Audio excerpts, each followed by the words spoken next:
What's good? It's Woog. Please like the video, subscribe to the channel if you are into the fight talk. Demetrius Andrade is about to defend his WBO middleweight title against Jason Quigley. Demetrius Andrade is 30 wins, 0 losses. Jason Quigley is 19 wins and 1 loss. I'll talk a little bit about the fight itself. I think that Demetrius Andrade is going to win. I think it would behoove him to try to go for the stoppage. Just given how avoidable he has been over the past few years. And Jason Quigley does have a nice right hand. He's got a couple good wins. His latest was against Shane Mosley Jr., who I never really viewed as elite. His dad was absolutely elite, but Shane Mosley Jr., decent professional fighter, not top tier or even the rung just below top tier. Jason Quigley just stopped him via majority decision. His one loss is against Toriano Johnson in a fight that he faded, kind of got worn out, beaten up, and eventually stopped in the corner. He wasn't responding well to his instruction. He just kind of had a glossed over look. His corner, the doctors looked at him, said, okay, we're calling the fight. He had broken his hand. He, being Jason Quigley, had broken his hand just before that, like 2017, 2018. Not a devastating puncher, not a super high pressure guy like Liam Williams, Demetrius Andrade's last opponent. So I don't think he's going to present the issues that Williams presented to Andrade. And Andrade dropped Williams twice. He was sharpshooting the hell out of him. Liam Williams is like tough as iron, just kept on coming.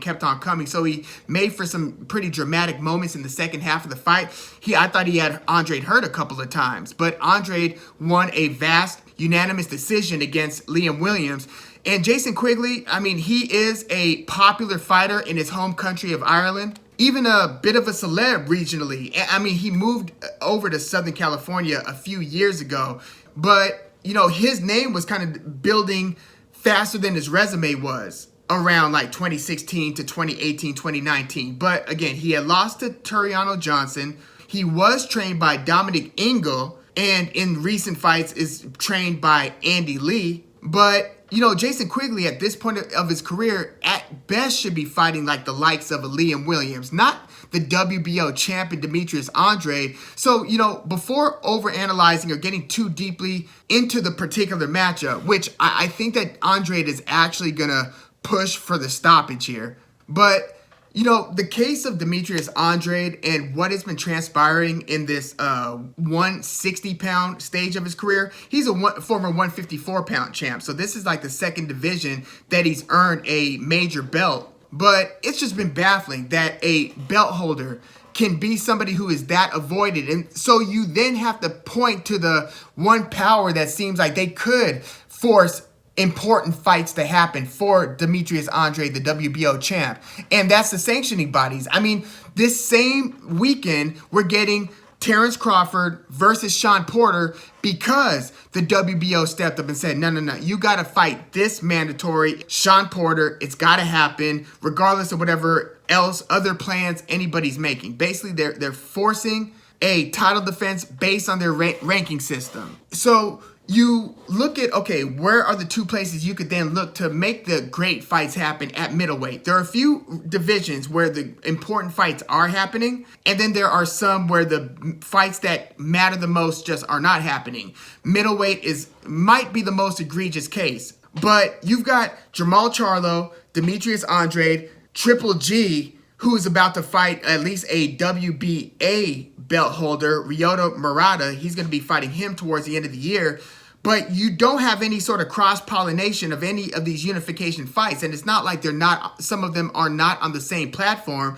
Both Triple G, the IBF champ, and Andrade, the WBO champ, are fighting on DAZN. But one of the two things you would need to happen is either you get the WBO, that's the belt that Demetrius Andrade carries, to rank their stuff and to enforce a title defense, where if you place Jermall Charlo as your number one contender and then Jermall Charlo passes on it, well, then at least you have, track record. You have a record like Ryan Garcia had the opportunity to fight for Devin Haney's WBC belt, And he passed on the opportunity. So that's on record. Everybody saw that. They're like, yeah, he turned down a title defense and wanted to go chase Manny Pacquiao or try to make something else happen. But he had a chance to fight for the title and he said no thanks. All right. So you look at the WBO rankings and it's like, okay, Jaime Munguia is the #1 contender right now, at least as it stands according to Boxing Scene listing the rankings here. Damn, that would be fun.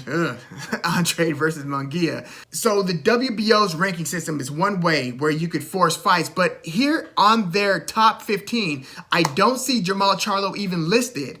I don't see Triple G Gennady Golovkin even listed. So it's almost like Jermall Charlo's like, yeah, WBO, hi, take me off your call list. Like, not interested. It's almost like they are playing keep away from the WBO. And that's why I've kind of jokingly referred to the WBO as kind of like the most unfavorable of the 4 major sanctioning bodies. But it's not for a lack of effort. I think that they're actually ethically, in terms of the fights that they are, IBF as well. IBF and WBO, at least in spirit, are trying to do the right things and forcing the important mandatories to happen. It's just that you usually see their rankings drained of the biggest names in the sport, as if the important fighters like the WBC belt holder or the WBA belt holder, which are the 2 biggest of the 4 sanctioning bodies, it's almost like they're voluntarily staying out of the WBO pool.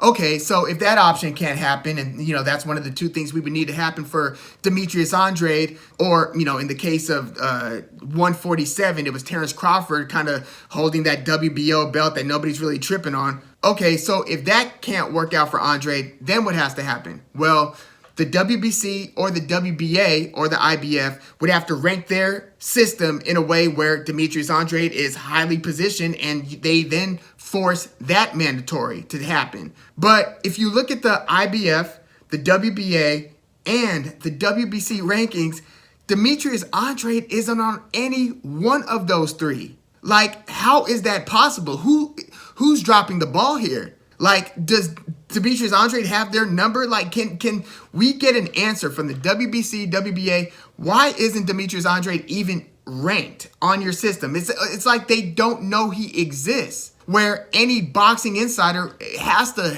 position him as at least a top 3 fighter in the division, at least. And what's even crazier is that you look at like the WBA ranking. Liam Williams is ranked 6th. Demetrius Andrade just beat Liam Williams. Then take a look at the WBC rankings. That's where Jermall Charlo holds the belt. I see Majev Sulecki, who Demetrius Andrade also beat. A win that's actually also aging pretty well. Sulecki's pretty good. But yeah, Sulecki's ranked number 5 by the WBC. Liam Williams is ranked number 6 by the WBC. And Demetrius Andrade isn't anywhere in their top 15 contenders. And Jermall Charlo's last title defense was against Juan Manuel Montiel. Congratulations, kid. So I think we're seeing the problem right here. The sanctioning bodies' ranking systems totally lack integrity or any sportsman-like rationale. So those are the 2 things that need to be addressed when you want to talk about Demetrius Andrade and not getting the title shots, because Jermall Charlo doesn't seem interested in making it happen or initiating any of that. Gennady Golovkin appears to have no interest in fighting Demetrius Andrade, but was able to, unlike Andrade, to secure a fight against Murata to try to unify the IBF and WBA belts. So, yeah, that is one of the more frustrating journeys in boxing taking place right now, is Demetrius Andrade's unfortunate schedule over the past several fights. And, it wouldn't be such a bad thing if he was like Devin Haney's age or something, where you're like early 20s. You got like your whole career in front of you. Demetrius Andrade is now 33 years old.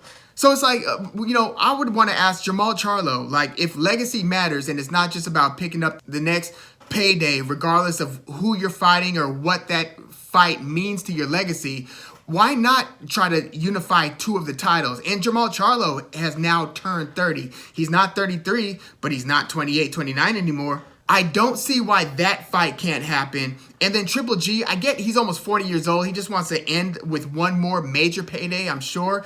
But at least, you know, legacy building wise, it looks good if you could unify the belt one more time to where you not only recapture the IBF title in a controversial win over Derevianchenko, but now you beat Murata and take a WBA belt, and Murata's holding that belt because he, you know, beat Rob Brandt, and, you know, Canelo vacated the Super WBA title. You know, that's who the belt holder was there. But Murata has since inherited the belt by being elevated to super champion by the WBA.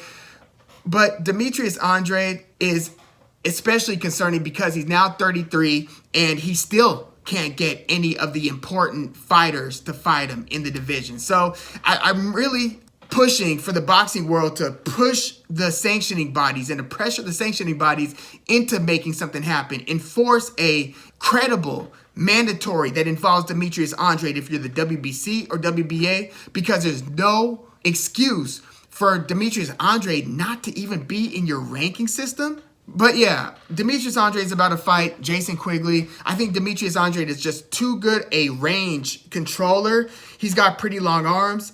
He changes levels very well. He's not the sharpest of sharpshooting punchers, but he is fairly accurate. He's got long punches, and he's pretty quick. And when he throws certain pot shots, they do land cleanly. He doesn't put enough combinations together for my liking, at least not in the middle and late rounds. But his range controlling alone has been enough to demonstratively win all of his fights, basically. And he's, again, picked up even some decent wins at 160 now. Like, not against anybody with any sort of a name, but Suletsky, Liam Williams, and again, Demetrius Andrade is a former 154-pound champ where he beat Vanes Martirosyan, Willie Nelson, Grady Brewer, who was like the winner of that old Contender series that Sugar Ray Leonard, I think, was a part of. The same one that spawned Sergio Mora and Peter Manfredo, Cornelius K9 Bundridge. But yeah, Grady Brewer was also lost to Demetrius Andrade. So, I mean, he's got some good wins at 154 and now a couple at 160. But again, he's not getting any of the fights that we want to see. He's not getting any of the fights that matter. I think he's going to beat Jason Quigley, probably by decision, but I think it would be very healthy for Andrade's career, especially now, if ever, to get a stoppage win. And Quigley, I think, will be durable enough to survive the early rounds, be somewhat competitive into the middle rounds, but should be getting tagged pretty much at will, I think, during the last 1/3 of the fight, like rounds 9 through 12, if it's going that long. It should be more or less one-way traffic. But yeah, unfortunately, I mean, I'm not super thrilled about this fight being made. I don't think anybody really is, unless you're a big Jason Quigley fan and really love that he's getting this opportunity against the WBO champ. But yeah, let me know your thoughts about the fight in the comments. Let me know what you think about Demetrius Andrade's career. Who's to blame? Who should we point to? Who should be the catalyst to give us the important fights in the middleweight division? Please like the video, subscribe to the channel if you are into the Fight Talk. I'm Woog. Thanks for tuning in.